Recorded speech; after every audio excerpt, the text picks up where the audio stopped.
कल हम लोग का एक स्पेशल एक बैठक है और आने वाला दिन में हम लोग क्या करना है, कैसा करना है, इसके लिए चर्चा करेंगे। अभी आर्मी डिप्लोमा किया है, आर्मी किस लिए डिप्लोमा होता है?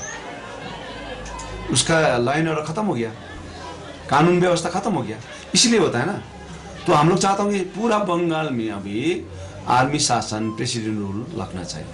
अभी हम लोग 1 पॉइंट एजेंडा सिर्फ गोरखालैंड है, उसका ऊपर में जाएंगे। প্রশাসনিক প্রধান তিনি পাহাড়কে একটা নতুন ডাইমেনশন দিচ্ছেন, নতুনভাবে পাহাড়কে সাজিয়ে তুলছেন। সেই সময় জনবিচ্ছিন্নতায় ভুগে বিমল গুরুং অ্যান্ড কোম্পানি তারা যে হিংসাত্মক ঘটনা করেছে, এটা শুধু নিন্দনীয় নয়, এটা কোনো রাজনীতি নয়, এটা হুলিগানিজম। এই হুলিগানিজমকে সর্বশক্তি দিয়ে প্রতিরোধ করা হবে। দুর্নীতি প্রকাশ্যে আসছে, রাজনৈতিক জমি হারাচ্ছে। সুতরাং বিভিন্ন পরস্পর বিরোধী রাজনৈতিক দল যাদের কোনো নীতি আদর্শ কর্মসূচির কোনো মিল নেই, একটা বিশৃঙ্খলা সৃষ্টির অপচেষ্টা করছে, মরিয়া প্রয়াস চালাচ্ছে, কিন্তু এটা সফল হবে।